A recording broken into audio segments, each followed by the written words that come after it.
కోల్కతాలోని ఆర్జీకర్ ఆస్పత్రిలో జూనియర్ డాక్టరుపై దారుణం జరిగిన తర్వాత ఆ ఆస్పత్రి గురించి అనేక విషయాలు ఒకదాని తర్వాత ఒకటి బయటకు వస్తున్నాయి. తాజాగా బయటకు వస్తున్న ప్రతి విషయం అందరినీ విస్మయానికి గురిచేస్తుంది. దౌర్జన్యం జరిగిన ట్రైనీ డాక్టర్కు ఆస్పత్రికి సంబంధించిన రహస్యాలు తెలిశాయని, ఆ నిజాలన్నిటినీ బయటపెట్టాలని ట్రైనీ డాక్టర్ నిర్ణయించుకోవటంతో ట్రైనీ డాక్టర్ని చంపేశారు అనే వార్తలు బయటకు వస్తున్నాయి. ఆర్జీకర్ ఆస్పత్రిలో జరుగుతున్న మానవ అవయవాల అక్రమ రవాణా రాకెట్ గురించి ట్రైనీ డాక్టర్కు తెలిసిందని, అందుకే ఆమెను హత్య చేశారు అని చాలామంది ప్రజలు అనుకుంటున్నారు. సెక్స్ రాకెట్ విషయం ఎక్కడ బయటకు వస్తుందో అనే భయంతో ట్రైనీ డాక్టర్ని ఈ భూమి మీద లేకుండా చేయాలనే కుట్రతోనే ఈ దారుణం చేసినట్టు ప్రజలు అనుమానిస్తున్నారు కూడా.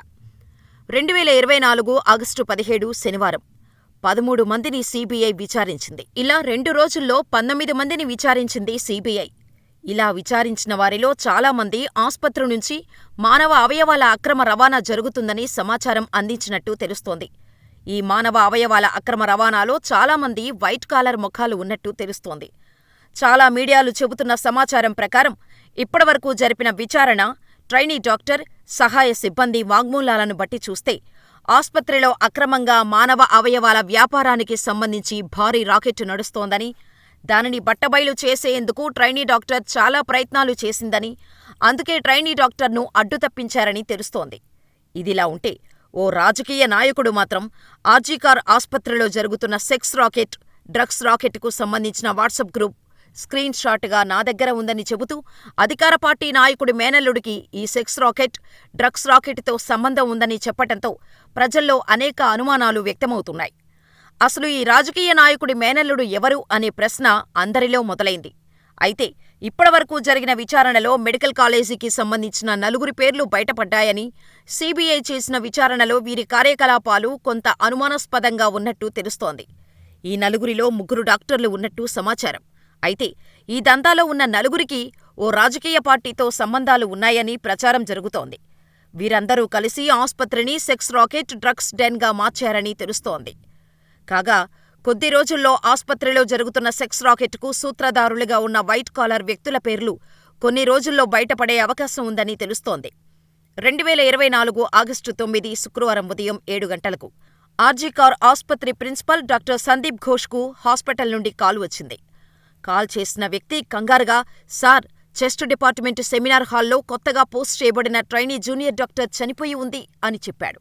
ఆ తర్వాత జూనియర్ డాక్టర్ మృతదేహం ఫోటోను వాట్సాప్లో డాక్టర్ ఘోష్కి పంపాడు.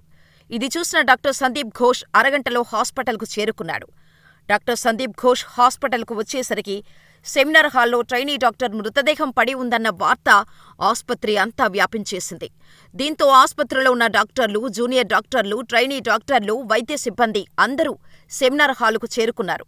ట్రైనీ డాక్టర్ మృతదేహం చుట్టూ గుంపుగా గుమిగూడారు. దీంతో వారికి తెలియకుండానే ఘటనకు సంబంధించిన చాలా సాక్ష్యాలు లేకుండా చేశారు.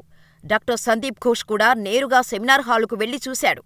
జూనియర్ డాక్టర్ మృతదేహం అక్కడే నిర్జీవంగా పడి ఉంది. ఉదయం 9 గంటలకు డాక్టర్ ఘోష్ పోలీసులకు తెలియచేశాడు. ఆ తర్వాత ఉదయం 10:53 జూనియర్ డాక్టర్ తల్లికి ఆర్జీకర్ హాస్పిటల్ యాజమాన్యం ఫోన్ చేసి, మీ కూతురు అకస్మాత్తుగా అస్వస్థతకు గురైంది అని చెప్పి కాల్ డిస్కనెక్ట్ చేశాడు.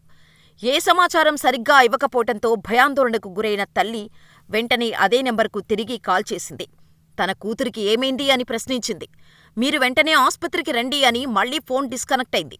ఆ తల్లి ఉండలేక మళ్లీ అదే నెంబర్కు డయల్ చేసింది. ఈసారి అసిస్టెంట్ సూపరింటెండెంట్ ఫోన్ లిఫ్ట్ చేసి సమాధానమిచ్చాడు. మీ కూతురు ఆత్మహత్య చేసుకుంది, మీరు త్వరగా రండి అని చెప్పాడు. కూతురి ఆత్మహత్య వార్త విన్న తల్లిదండ్రులు వెంటనే ఆస్పత్రికి పరుగులు తీశారు. ఎవరూ కూతురుని చూడటానికి పంపించటం లేదు. ఒక్కసారైనా కూతురి ముఖాన్ని చూపించండి అంటూ ట్రైనీ డాక్టర్ తల్లిదండ్రులు వేడుకున్నా ఎవరూ వారిని కూతురు దగ్గరకు పంపించలేదు. మధ్యాహ్నం 3 గంటల సమయంలో తల్లిదండ్రులకు కూతురు మృతదేహాన్ని చూపించారు. ఆ శరీరాన్ని చూసిన తల్లిదండ్రులు తన కూతురు ప్యాంటు తెరిచి ఉందని, శరీరం మీద గుడ్డముక్క మాత్రమే ఉందని అంటున్నారు. చేతులు విరిగిపోయి కళ్లనుంచి, నోటినుంచి రక్తం కారుతోందని, మృతదేహాన్ని చూసిన వెంటనే ఇది ఆత్మహత్య కాదని, హత్య అని అక్కడికక్కడే వైద్యులకు చెప్పింది ఆ తల్లి. తండ్రి కూడా తన కుమార్తె మృతదేహం చూసి, నా కుమార్తెను సెమినార్లో హత్య చేయలేదు, హత్య చేసిన తర్వాత మృతదేహాన్ని సెమినార్ హాల్కి తీసుకొచ్చారు. ఆగస్టు 9 శుక్రవారం రాత్రి వరకు జూనియర్ డాక్టర్ గురించి చెప్పిన కథంతా అసంపూర్ణమే. కోల్కతా పోలీసులు కూడా ఈ కేసును సరిగ్గా దర్యాప్తు చేయలేదు. దీంతో నిరసనలు దేశవ్యాప్తంగా రావటంతో కోల్కతా హైకోర్టు కేసును హడావుడిగా సీబీఐకి అప్పగించింది. సీబీఐ బృందం కూడా వెంటనే ఢిల్లీ నుంచి కోల్కతాకు వెళ్లి విచారణ ప్రారంభించింది. ఇలా ఈ కేసులో రంగంలోకి దిగిన సీబీఐ ముందుగా కోల్కతా పోలీసులను విచారించింది. ఈ విచారణలో కోల్కతా పోలీసులు చెప్పిన విషయాలు ఇలా ఉన్నాయి. 2024 ఆగస్టు 9 ఉదయం 9:15 సెమినార్ హాలుకు చేరుకున్నప్పుడు పోలీసులు మృతదేహాన్ని చూశారు. జూనియర్ డాక్టర్ పడి ఉన్న ప్రదేశంలో mobile phone, laptop, Bluetooth neck band కనిపించాయి. దాన్ని కోల్కతా పోలీసులు జూనియర్ డాక్టర్ మొబైల్కి కనెక్ట్ చేశారు. కానీ ఆ బ్లూటూత్ ఆమె ఫోనుకు కనెక్ట్ కాలేదు. దీంతో ఆ బ్లూటూత్ తనది కాదు అని నిర్ధారణకు వచ్చారు. సెమినార్ హాల్ను పూర్తిగా పరిశీలించారు. సెమినార్ హాల్ లోపల సీసీ కెమెరాలు లేవు. సెమినార్ హాలుకు వెళ్లే మార్గాల్లో ఉన్న కొన్ని కెమెరాలు చూశారు. ఈ కెమెరాల్లో చాలామంది సెమినార్ హాలుకు వస్తూ పోతూ కనిపించారు. కోల్కతా పోలీసులు వారితో విచారణ ప్రారంభించారు. ఇంట్రాగేషన్లో కెమెరాలో ఉన్న ఒక వ్యక్తి మినహా మిగిలిన వారంతా ఆస్పత్రి సిబ్బంది అని తేలింది. ఆ వ్యక్తి ఎవరో కాదు, సంజయ్ రాయ్, కోల్కతా సివిక్ వాలంటీర్. పోలీసులకు దొరికిన హెడ్సెట్ సంజయ్దే. అక్కడ పడిపోయిన విషయం సంజయ్ గుర్తించలేదు. ఈ ఇన్సిడెంట్ తర్వాత సంజయ్ కంగారుగా అక్కడి నుంచి వెళ్లిపోయాడు. మృతదేహం బయటపడ్డాక ఏం తెలియనివాడిలా తాను కూడా వచ్చి సానుభూతి చూపించాడు. హత్యాస్థలంలో దొరికిన హెడ్సెట్ కూడా అతడిదేనని తేలటంతో సంజయ్ని అరెస్ట్ చేశారు పోలీసులు.